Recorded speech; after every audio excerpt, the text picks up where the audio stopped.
Hi, I'm Billy Keels, the host of the Going Long podcast. Every week, I'm going to be here interviewing the absolute best in the business as it relates to real asset investing, as well as real Main Street investors. We're going to be having conversations where you can listen in, and that's going to help you to continue on your path to education so that you feel much more comfortable as well as confident in investing long distance. So make sure that you go ahead and subscribe to the channel. Make sure that you're liking it as well, because that way you can get every single episode as soon as it comes out. And by the way, don't forget to leave today's episode a 5-star review. Let's go ahead and listen to today's conversation. Welcome to the Going Long podcast, where we're here once again to help to educate you so that you feel confident in investing beyond your backyard. I'm your host, Billy Keels. And today, if you've ever wanted to know how real assets coupled with extraordinarily outstanding service can provide true value to a community, then this is the show that you're going to want to listen to all the way into the very end, because today's guest is, aside from being super awesome, is a seasoned operator, syndicator, and the CEO of Sage Oak Boutique Assisted Living and Memory Care, Mr. Loe Hornbuckle. Loe, welcome to the show, man. Hey, Billy, thanks for having me. Hey, it's a pleasure. I am super excited that you are here and going to help us to really understand a lot more about what you do, you and your teams are doing in the assisted living space. But before we even get started, Lo, I always want to help build a bridge, especially between those people that are outside of the U.S. and the U.S. Help us understand, where are you? What city are you in right now? So I am in Dallas, Texas. So to make Europeans understand where I am, I'm about 20 minutes away from where George W. Bush lives. So Dallas, Texas is south central United States, and it's in sort of the north central, sort of the northeast. The northeast section of Texas. All right, fantastic, great state of Texas and Dallas. So awesome, thanks for that. And we also like to start things off on a positive note. So, what is the most positive thing that's happened to you in the last 24 hours, Lo? Yeah, I guess the number one thing would be that I got my dogs back. They were on a away trip, so it was nice to get them back and have the dog energy back in the house. Wonderful. I think I saw some things out by the pool. So you got the dogs back. That's nice, positive energy that's there for you. So thank you for sharing that with us. And Lo, man, you've made a lot of things have happened to you in your life. You've made a lot of decisions those decisions have helped to get you to this point in your journey. Can you help everybody to get a better understanding who is Mr. Loe Hornbuckle and kind of how did you get to this point in your journey, man? Yeah, is there anything specific that you want to know, since this is your show? Well, yeah. So talk to us about how you've gotten to the point in your journey as a real estate and business owner, entrepreneur. Yeah, so I think I spent most of my career, working in a service business. I worked in a car dealership for a long time, and I learned a lot about sales and how to evaluate risk and how to provide service in that environment. I was always kind of intimidated by being an entrepreneur. I used to tell people all the time that I was more of a number two than I was a number one. Like I would thought of myself more as a COO type. But over time, I felt more and more confident as a leader and realized that, when you start a business, nobody understands how sales tax works or how payroll tax works or how, HR works or, how to do anything. So you just have to go do it. And, I was successful in the car business and I enjoyed what I did, but I didn't really have much control of my time. And there wasn't a whole lot of opportunity for me to make money if I wasn't there. And so I felt kind of like I needed to be there all the time. And I knew that long-term, that wasn't what I wanted. So really it was more of a quest for time than anything. And as I sort of set out on that journey, I had no idea what it was going to look like. Then in 2014, my dad got diagnosed with cancer and ultimately passed away. Had a kind of a pretty bad experience on hospice. And it was difficult on the family. It was difficult on me. And about a year later, this assisted living opportunity, I became aware of it. And I didn't start the company because my dad passed away, but whenever I started looking at the company and all the benefits that it provided in terms of taking better care of people, I realized that, this would be a great opportunity to kind of do something in my dad's honor and kind of take care of people so they wouldn't have to go through, what our family did. Okay. All right. So you had not just the quest for time, I guess, on a professional perspective, but there's also something that really, from a very as intimate as family member passing away, that really gave you a driver to go out and want to create the best possible experience, not just for yourself, and but more importantly for others. Yeah, exactly. I mean, just, you spend enough time, making money. You realize that it's great to have money, but at the end of the day, if you don't feel good about what you do or you don't have control of your time, then the money really doesn't mean very much. Yep. At least not to And me. well, and that makes two of us, and I know that a lot of our audience feels very much the same. So, Lo, we can. So you talk about the experience with your father, and so then that's taking you into this assisted living space.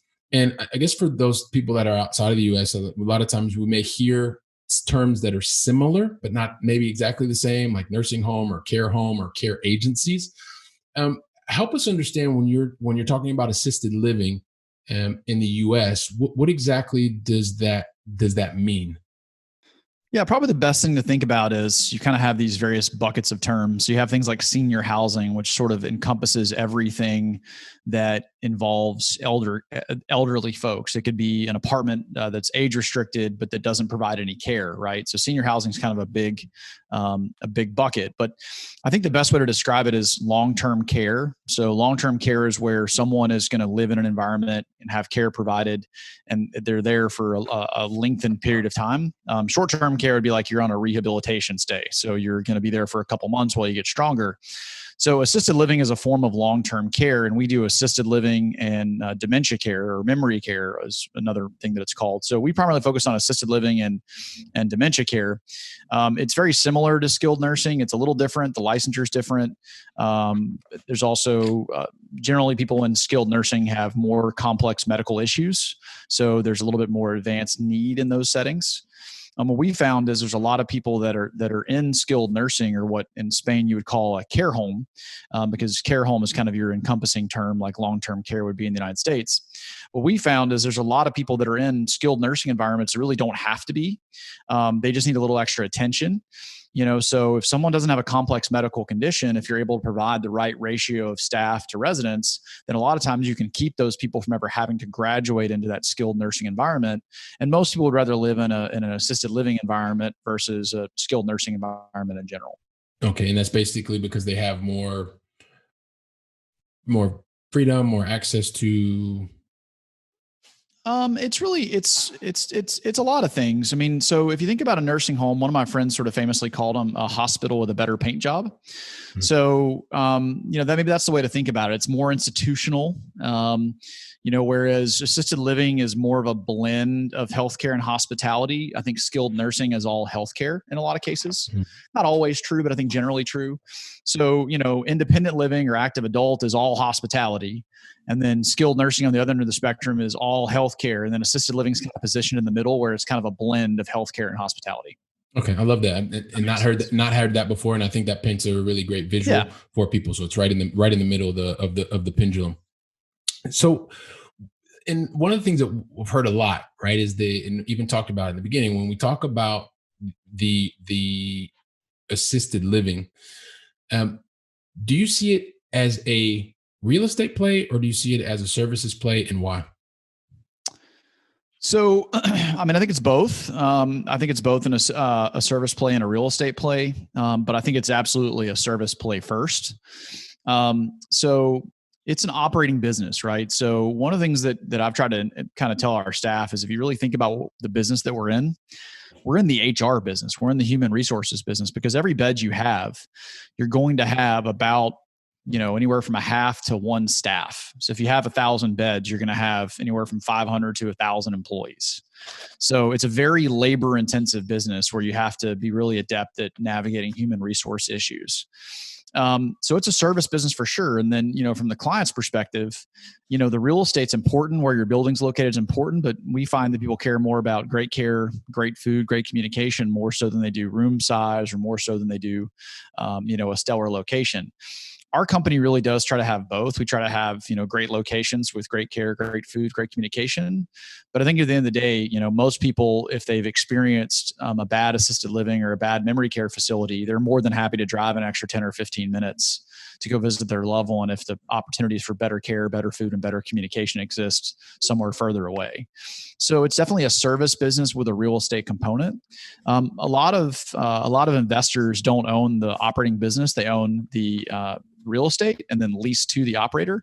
And a lot of operators don't own the real estate. We're one of the few companies that we do both. So we own the real estate that we operate and have our own operations company.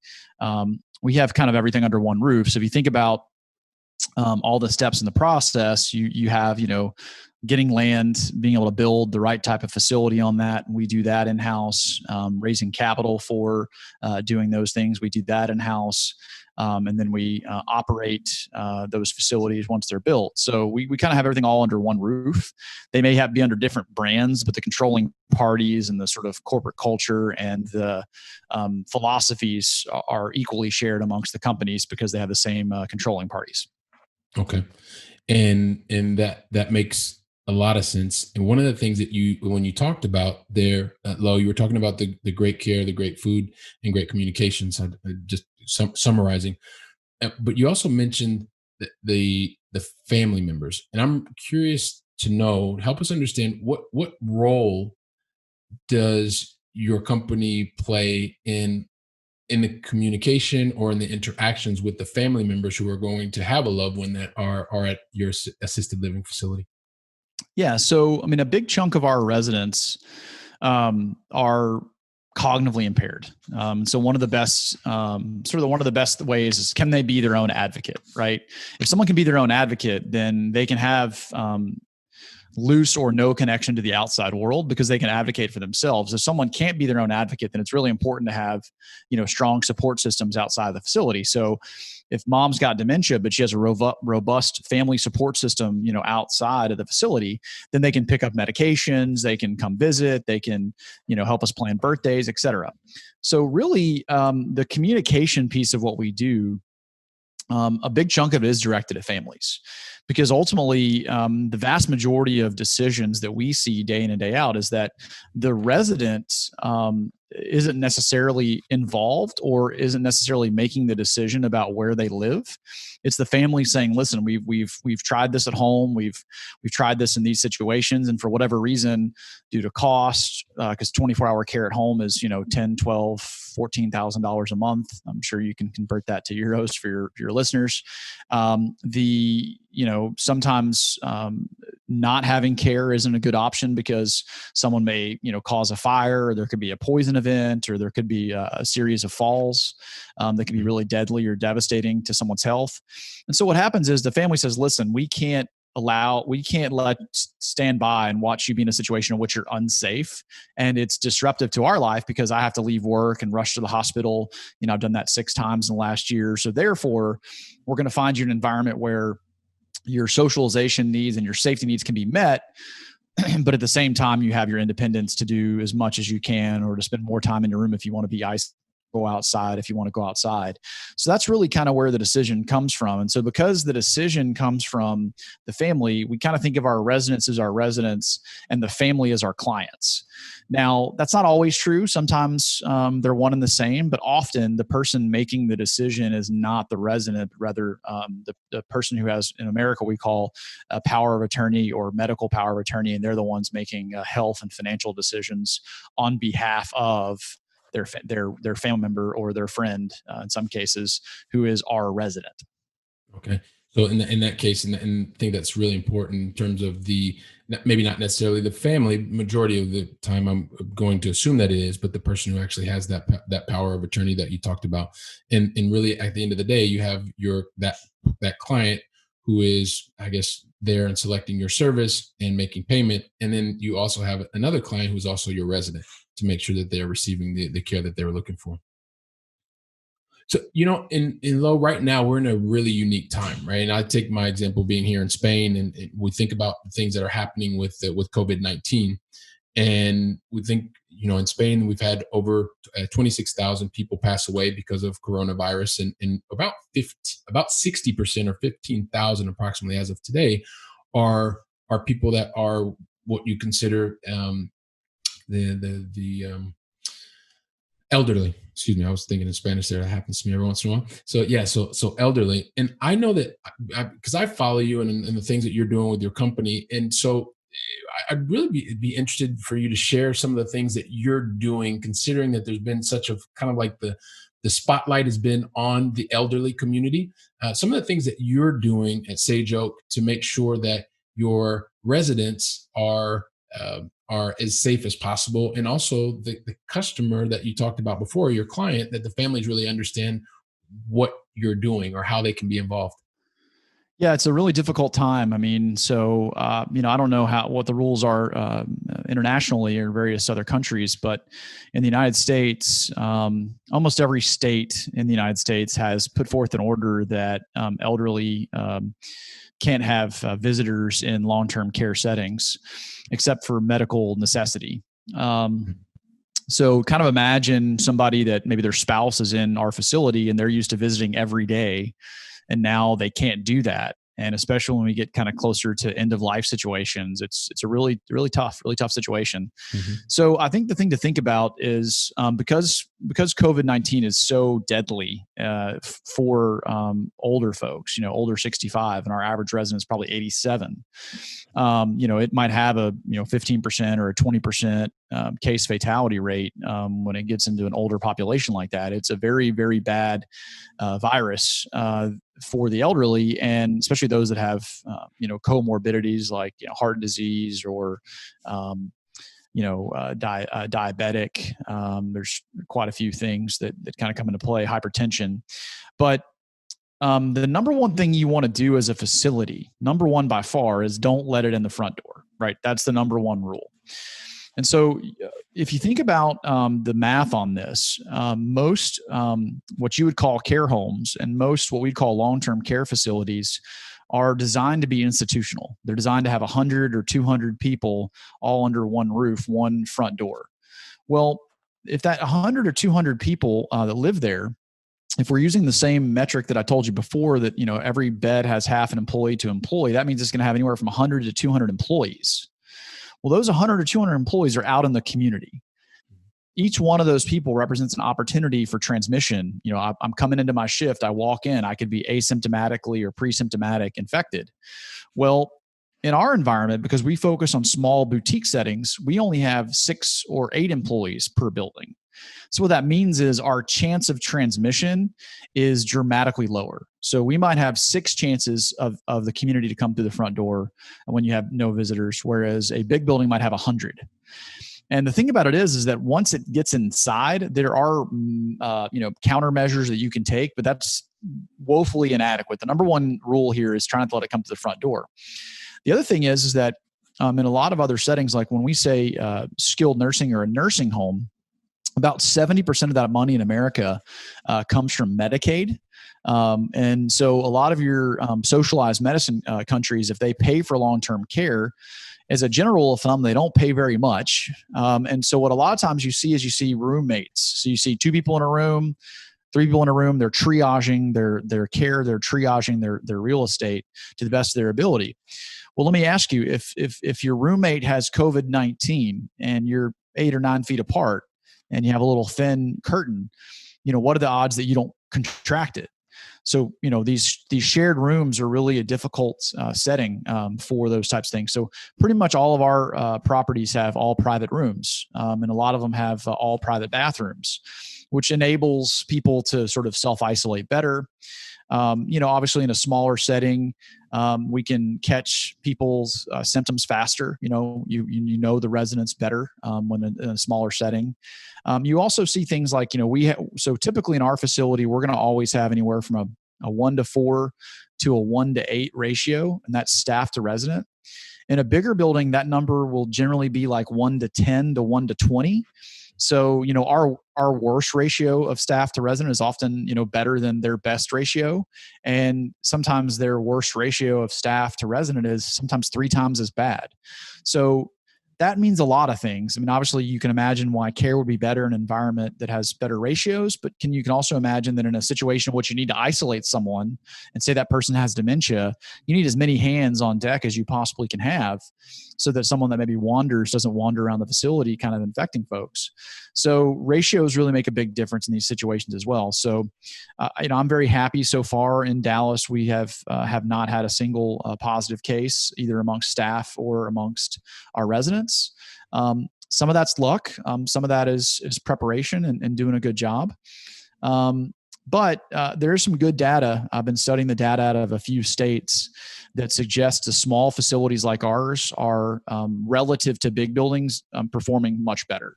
So as of a couple of weeks ago, there was only one care home, which in our setting means small, like maybe 10 beds, 8 beds. There was only one residential assisted living facility that had a case in all of Texas, whereas in Dallas alone, there was hundreds of cases, probably at this point almost 1,000 cases in long-term care facilities. So the smaller settings really are outperforming the big settings. And they generally do in a lot of metrics, but you can imagine in infection control how having just less traffic is better for the safety of the residents. So that makes a lot of sense. And I'm actually thinking, and just, I know that this is happening to us for the first time now, but in the event that something could occur again in the future, I guess this would also make a case for the smaller boutique type of assisted living facility. So just to push back a little bit, it's not really the first time this has happened. It's the first time it's happened on this scale, but oftentimes during flu season, even nursing homes will limit visitation. You probably heard of norovirus. It was a thing that makes people really sick to their stomach and they get really dehydrated, which can be very difficult in the elderly. Dallas, the city that I'm from, had a norovirus outbreak in long-term care. We were able to avoid that. In general, we perform better in flu season than does big buildings. So it's not unique to this situation, to be honest. It's just it's on everyone's awareness. Everyone's paradigm is this. So infection control has always been a big part of what we do. And what's really crazy is I think sometimes skilled nursing facilities have better training, better protocol, better access to PPE than a small assisted living facility. But the model is so much more powerful that it overcomes a lot of that additional training, that additional equipment, because, if you've only got 6 opportunities to transmit versus 100, that's a big, big difference. And that's a factor of almost 50, almost 16. So you've got a factor over 16 between those two numbers. And so you can make a lot of mistakes when there's a factor of 16 difference between yourself and a skilled nursing facility. Makes sense. But I guess in my mind, it means that the smaller facility, you have better controls, which means if I were thinking about moving forward, it would be another reason that I would want to look at a smaller boutique type of facility versus a bigger or a larger type of facility. Yeah, totally agree. I mean, obviously we don't think that big buildings are bad. Sometimes it sounds like that's my framing. And that's not true at all. They have too much share of the marketplace. So we think about it like this. If someone's really active and wants to, get on the shuttle every day and go to the casino, or they want to go shopping with their friends, or they want to, run on an underwater treadmill, or they want to swim, or they want to go to the gym, those types of people do very well in large buildings. If people need a little extra care, right, then, if they need a little better communication, if they want food that's not cooked in a commercial kitchen, if they want to be in a home-like setting that feels like Thanksgiving every day, they're going to do better in a small setting. For those in Europe, Thanksgiving is an American holiday that doesn't really make a ton of sense. We stole some land and gave them some turkeys or something. Anyway, Thanksgiving, it's an American holiday. It's the Cowboys play. That's about the best thing that happens on Thanksgiving. You're not a Cowboys fan by any chance, are you? Just kidding. Yeah, I didn't wear my hat today, which I probably should have. I know. I wish you would have. I wish you would have worn the hat for everybody watching this on the video. Look going. Yeah. Hey, so you know what, Lo? So I guess speaking of which, so a lot of times people will think about a return on capital, right? A return on investment when they are looking to invest, right? But one of the things that we both know is that you can go beyond just looking for a financial return. And so Sure. you mentioned before you had an integrated model, and you do have a number of people that you've worked with in the past that you work with today.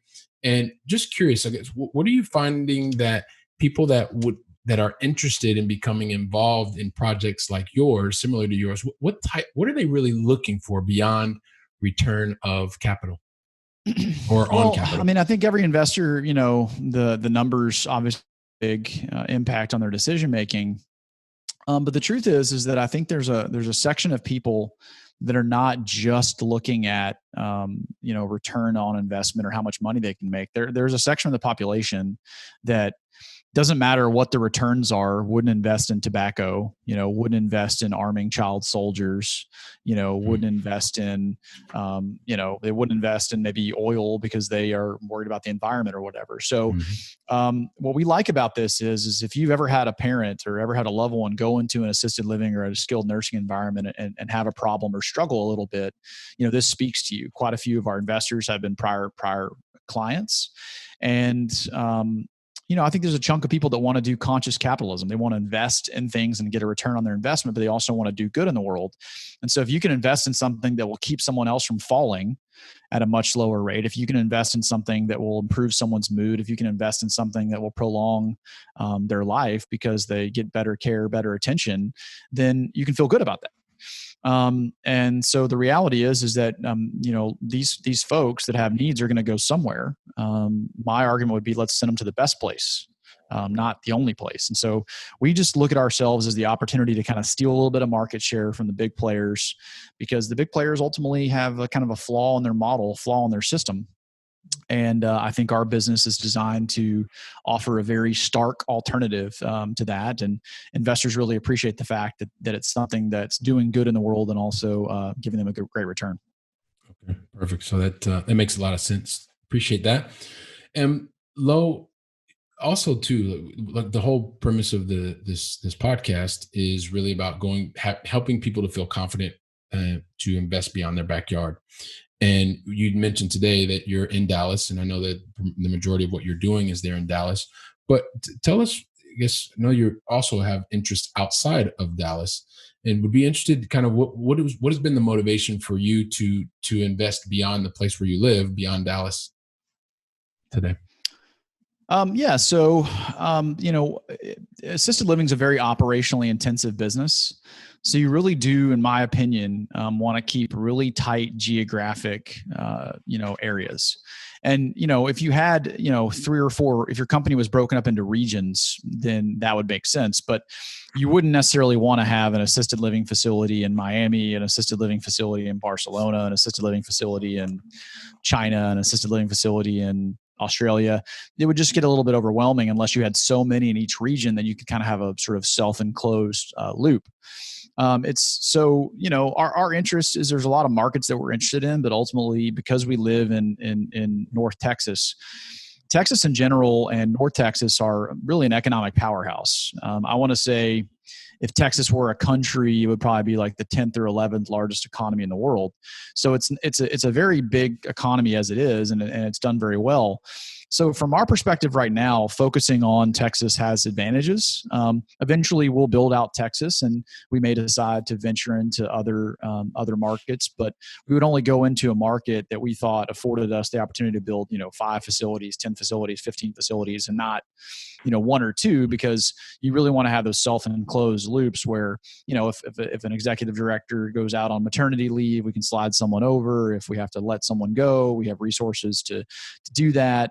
We can work on best practices together, and it's really difficult to do that unless you're in a very tight geographic area. Okay. Makes a lot of sense. Appreciate that. And Lo, I know we've had a chance to get a better understanding of the assisted living facilities, really understanding more about the boutique style as well as memory care, and a lot of the things that you're doing, not only just the real estate play, more importantly, a play where you're also providing a service for those in need. And before we get to the end, I would like to ask you what we call our going long final 3, but I'll only ask the question when you tell me that you're ready for me to ask the final 3 questions. Okay, I'm ready. All right, cool. Here we go. So, Lo, first question is, as you know, I love living here in Europe and being here in Barcelona, but I'd love to know for you to share with us, what is your favorite European city, either that you visited or is still on your to visit list? Well, I'm going to ask a question to you. Which European city has the prettiest girls? You put me on the spot, man, but you have to answer the question. Why do you ask? Why do Well, you ask? I'm a single man and I've never been to Europe. So I actually had planned to go to Barcelona earlier this year, and it all got thrown in a tizzy. Yeah, so I'm going to say Barcelona because I hear that they have great sangria. My buddy Billy's there, and I hear that there are a lot of pretty girls, and I can sit on the cafes and drink sangria and speak terrible Spanish to said pretty girls. So I'll take you as soon as we can actually walk around town. But right now, you have to give us a couple months. Sure. All right, cool. So thanks for that. Another vote for Barcelona. Love that. Second question, Loe, you have learned many lessons. Some people would say that you made many mistakes and you wouldn't get to be where you were today unless you did those. And for each one of those mistakes or those learning opportunities, you paid full price. Just if you could think of one, for someone who wants to look to become a successful investor, what one lesson would you pay forward to them so that they don't have to pay full price for the lesson you learned? So I love this question, but in a unique way, because I think it's the absolute wrong approach. I think you should tell everybody to pay full price for all their mistakes, because every mistake that I made, every stupid thing that I've done that didn't kill me, helped shape me. And I think one of the things, having been involved in coaching and consulting lots of people over the years, is the people that try to avoid pain and try to avoid mistakes almost always fail.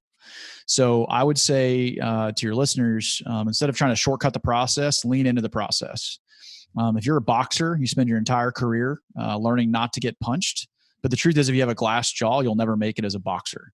So because you're going to get punched. So I'd say lean into the punches and continue to take them and get up, do it again. And eventually success for me is the accumulation of failures. So if you avoid failure, then you're going to avoid success. Wonderful. And so and I love the response, by the way, and it's not surprising that you've given me a response like this. When you are boxing, because I love that analogy, I assume you're boxing with the best, because if you're going to get hit, you want to be hit by the best.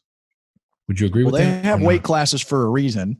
And, so I think you want to get in, if you're going to get in a boxing ring or if the analogy is life, some mistakes are fatal, right? Or some mistakes are financially fatal, right? Yeah. So I think you always want to, be mindful of what the downside risks are. But if your risk tolerance is such that you can handle that risk, and for some entrepreneurs, losing everything is an acceptable risk, right? There's obviously lots of stories of entrepreneurs that risk it all, and some even risk their life.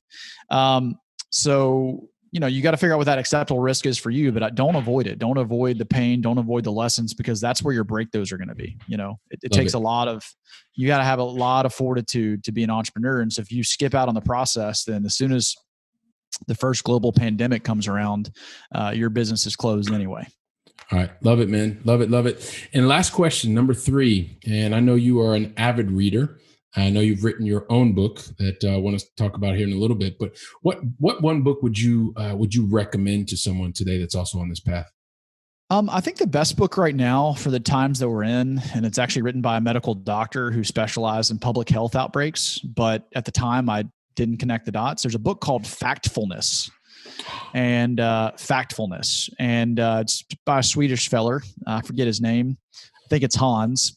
And the basic gist is that he goes through and points out how many trends in the world we think we know where the trend is, and we don't actually know. So, for example, he'll ask a polling question, what percentage of girls around the world graduate from high school?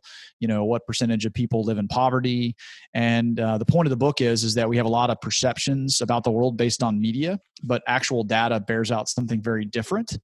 And so it's a great book to sort of cut through politics and cut through everything, and just gets to the heart of what data is telling us is actually happening in the world and whether or not the world is getting better or getting worse.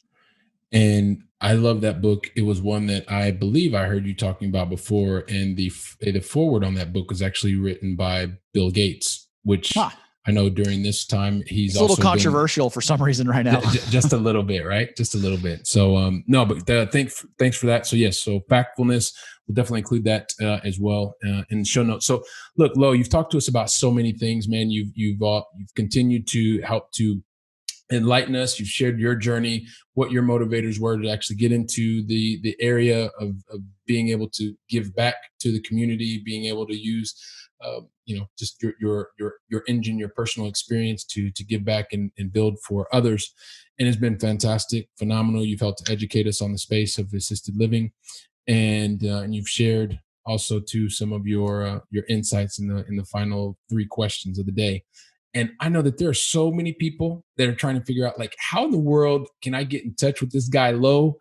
I would love for you to tell them the best way to contact you or your team so they can continue to get educated in the area of assisted living, or just have a good conversation. Yeah, absolutely. So to tie in 2 things that you said, at our website, goodhorncapital.com. So my business partner is Austin Good. My last name's Hornbuckle. So we're Good Horn. So goodhorncapital.com, which you can throw up in the show notes. If you go on there, there's an opportunity to put in your name and email address. It will give you a free copy of our PDF version of the Sage Oak story, and just kind of walks you through the story of our company and talks a little bit about, how we made the decisions that we made to start Sage Oak in the way that we did. I can also be reached at Loe, L-O-E, at goodhorncapital.com. All right, fantastic. And we're going to include both of those in the show notes, as you said. Loe, really appreciate you taking the time to be here with the Going Long audience. It's phenomenal. I hope to be able to have you back as well. Thanks so much for that. For the Going Long audience, so as you know, we're going to continue to grow our community. We'd love for you to be an active participant in that, to go out and at least share the episode with 2 other friends that you know at a minimum, so we can have more like-minded people. And I want to hope that each and every one of you go out and make it a phenomenal day. And I'm really looking forward to welcome you back on the next episode. Thanks so much. Make it a great day. Wow. Don't you love hearing from top-notch experts in the field? When I was getting started, I really wish that I would have had access to such experts. And even more, I wish they would have given me like a really simple list of things to follow so that I could have gotten to my goals much faster and been much happier even sooner. So that's why I've created for you the 7 things that you should avoid in order to be successful in long-distance investing. And you can pick that up really easily by going to billykeels.com/7 things to avoid. And also, if you liked today's episode, don't forget to leave a 5-star review. I'm looking forward to seeing you on our very next episode, so go out and make it a great day.